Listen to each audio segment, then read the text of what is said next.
Thank you. You're too ambitious.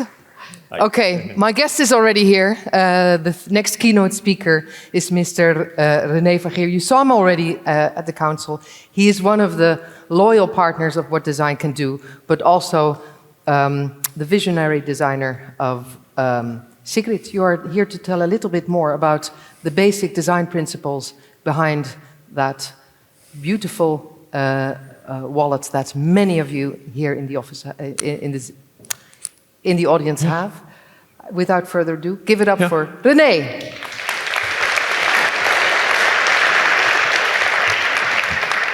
Thank you very much. It was in the middle of the credit crisis in 2009 that my wife and I had to decide to stop our design agency. It was due to the crisis that we lost most of our clients. We were close to bankruptcy, and we didn't see any possible progression in the coming years.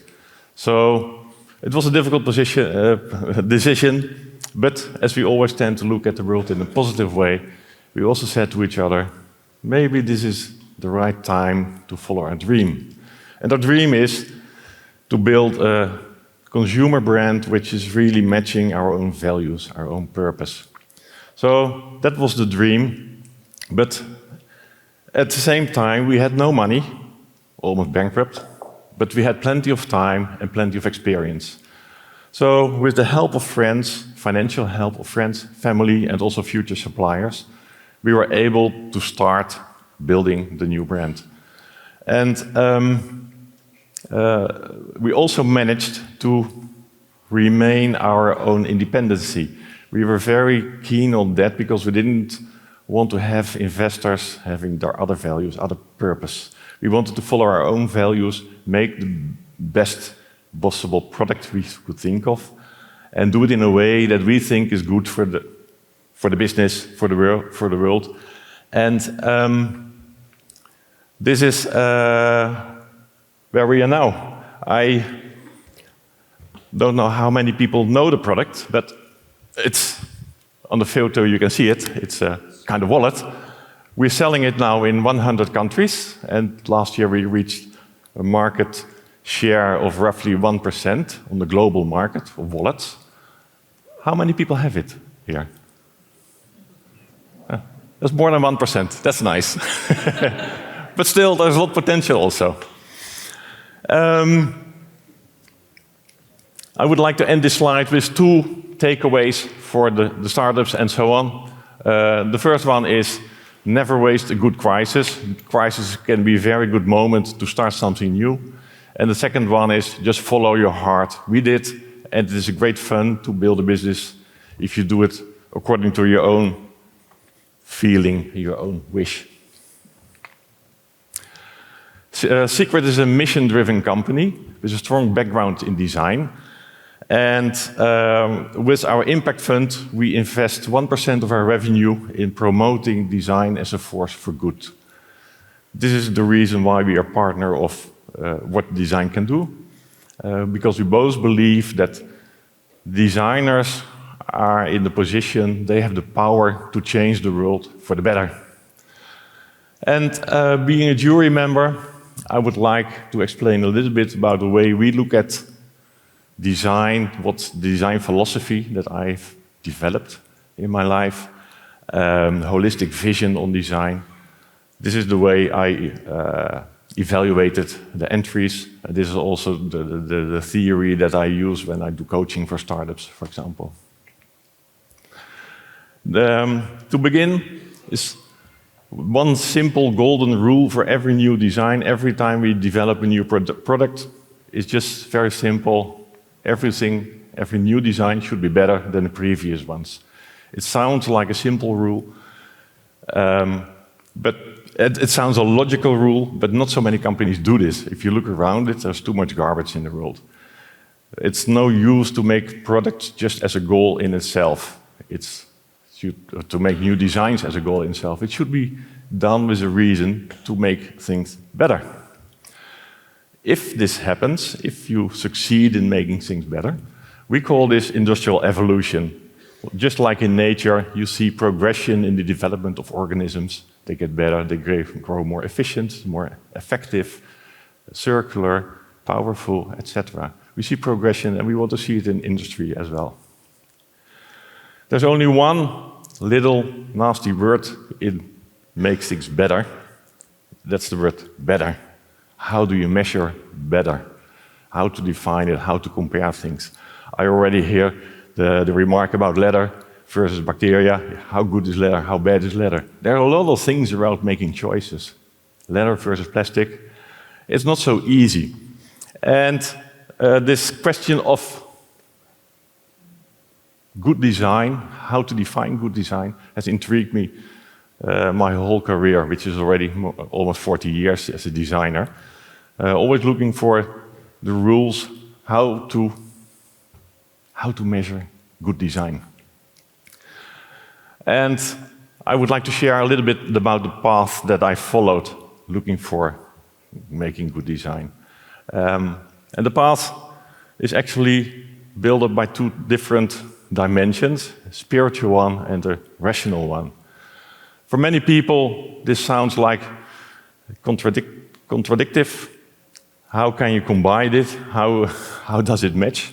But actually, in my opinion, they are two sides of the same coin. They look different, but they have to be integrated. To make really great products, you need to integrate spiritual vision and rational process. I would like to start with the rational part. In 1983, I had my first design project as a professional designer.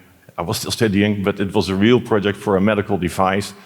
And ever since, for 25 years, I did a lot of different products for a lot of different clients, a lot of different markets. Medical, telecommunication, computers, child safety, toys, a lot of things.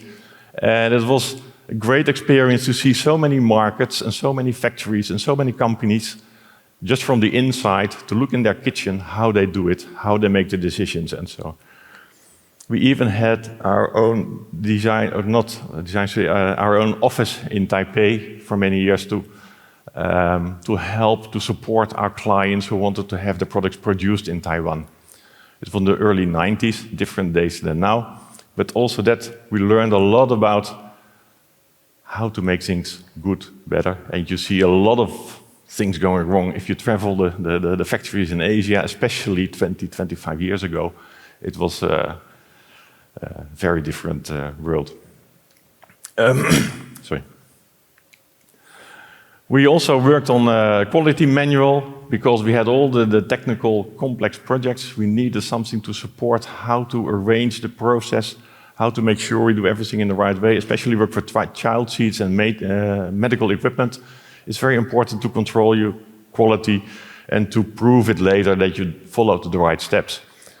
And doing this analysis for making a quality manual, it's also a weird situation. Creativity is something fuzzy, going all the directions, and so it's not always so structured. So how to capture the thinking process that jumps from idea to idea in a system. But it was a long, challenging process. We had a long process of years. And it led for me to a way of looking at the design process as a process of zooming in. And with zooming in, as you see on the picture, it's like looking on 7 levels, 7 scales. And every scale represents another way of looking at the world, another way of looking at the object, thinking about the object. And as you can imagine, every design process just starts in the mind, in the infinite possibilities of the mind.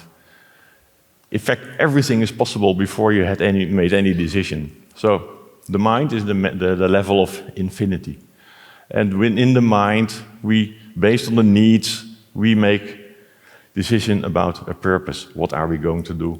What do we want to achieve? What's the intention? What's the goal? Then the process next level is zooming in to where is the product going to land, going to be sold. And can see it as marketing. We call it in our company positioning. You will have the whole world and your product will become somewhere between other competing products, somewhere a position in society. And zooming in further, we come to the level of the surroundings of the product, the interaction. What is it doing with one individual user? How is the user handling the product? How are other objects in the neighborhood also interacting with the product? So that's the level of interaction. Zooming in further, we come to the skin of the product, the surface of the product. That's the look and feel. It's a level of aesthetics. How are we attracted? How do we feel the product? What does it do with our emotions? Going further down below the surface, we enter the structure, the mechanism inside, the working principles. This is about how strong is it? How reliable is it? It's the power of the product. And next step is the process to make it. Once we have defined the structure, it must be made as well. So it's about all the manufacturing, reproduction of the product. A lot of steps usually to bring the material all together in the future product. And once the product is ready, it's never the goal to have a warehouse full of products. It's about getting them to the end user. It's about selling them. But the main reason why most companies make the products is just the financial part. It is a matter of creating money, income, etc. So the finance on the basic level is extremely important. So these are the 7 levels of looking at products, the characteristics of products from the rational viewpoint. Now I would like to go to the spiritual one. And I take a little bit of water because I get a very dry mouth. This is a drawing that my eldest daughter made when she reached the age of 5 years old. She was drawing, she loved to draw, and she made drawing of people with a lot of colors around it. And when we start talking about what is it, what I see here, she explained about the drawings that were people and these were the colors she would see around the people. For example, when the teacher at school became angry, she would see the red flames coming from her head. When another girl was lying to her, she could see the rimples in the energy around her. When grandfather became seriously ill, almost died from it, a few days before, she made a drawing with a very thin brown line around his body. There were simple drawings, as you see. This is a self-portrait of her on a rainy afternoon. And I was very intrigued by what she see. I heard before a little bit about the energy of people, but I didn't actually read about it. So I started reading this book, and it's about the energy system of people and the chakra system. And chakra are more or less energy points people have in your body. It's not very vague. It's linked to the endocrine system, to the nerve system, linked to organs. Actually, it's a very interesting psychological theory, which is 1,000 years old, which connects the body with the mind. Usually in the Western world, it's all separate. You have either psychology or physical medicine, but this is connecting it. Very interesting. And what we see on the basic level, the first chakra, that's about finance, income, stability, security, but mainly about earning money, being stable in your life. What's the second chakra? It's the sex chakra. It's about your reproduction. It's about replicate. The third chakra, the solar plexus, is about energy, your energy, your power. It's also called the power chakra. And this is a chakra which is important for people who do things like engineering. It's a structured work, and usually people who have a strong third chakra are good at this kind of things. The fourth chakra is the heart chakra. The heart chakra is about emotions, feelings, being able to express emotions in shapes, colors, sounds, whatever, creating the material world in a way it creates emotions. This is typical the chakra that great artists are very strong about. So it's a chakra for aesthetics. The throat chakra, the fifth one, is about communication and interaction. It's about usually how you behave, communicate with other people, but also with other products, other things. So this is about your connection with the outer world and the interaction with the outer world. Then we have the sixth chakra, which is the third eye. And this is about knowing your position in the world. Where are you in the world? What is your position? How do you relate to the world? And there's also the chakra which is usually strong for people who are very visionary. People who have, like trend watchers. If you see the future, how things are going to be, if you can predict it, if you can, look up behind the horizon of time and space, this is what the abilities of the sixth chakra. And then the final one, the crown chakra, is about knowing your purpose in life. Why are you here? What do you want to achieve? When will you be satisfied when you die and you say, okay, I have had a good life, I have reached my purpose. So it's about knowing what you want to achieve, the purpose. And the funny thing is, if we put them together, we see there are two sides of the same coin, only from a different perspective. And when you see how it relates to people and product, we can see it's a circular process. We develop a product in a certain way, and then we experience a product as a human being. And every time, this is the ongoing circle of creation and experiencing and creating again and experiencing again. And actually, this is the holistic and also energetic way of looking at the evolution. The product changes, people react to it. The product changes again, people react to it. We have put it in this model. This is the way we describe the process. This is the rational approach of how to achieve this. And we have this information also in our breakout session place. There's the card, link to the website where you can read the information about this kind of things. And we call the model spirit. And it's like the spiritual approach of design. That is what it refers to. It also helps to give an answer to the question, what is better? It helps to look at 7 levels, what is better. And if we look at the 7 levels, we can see that for every level you have like an evolutionary purpose, which you can recognize in nature, and we can recognize in what we would like to achieve in the products. So I don't want to deep dive in it. If you are interested, you can see it in the breakout session.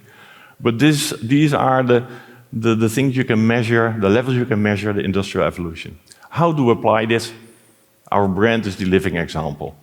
In our products, the way we present it, in the office that we have created, in the brand store that we have created, in brand corners, in department stores worldwide,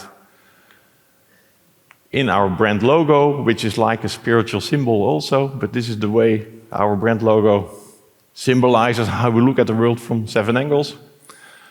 And also interesting to measure, our product has been copied more than 1,000 times already. And they're still counting. I think today it's like 1,087 or so. And every week, 2 or 3 new copies are coming, or are added to it. But what you see with the copycats, they copy the outside. They only copy the skin, the mechanism a little bit, but not the way we created it and not the quality we created. So what you see very much so easily see with copycats is that they don't have the soul of the original product. So it's about the wholeness, about having to do it right on all the levels to make a real good product. So that's why we say maybe it's time, after millennia ago, we invented hardware. 70 years ago, there was the first software, and maybe now it's time to talk about aware. Products consciously designed for conscious consumers. And that's what I would like to invite for everyone, all the creators here, join the industrial evolution. We have the table downstairs, and this is something you can play with, talk about how to look at 7 angles, 7 levels of what is good, what is not, what can be better. Thank you very much.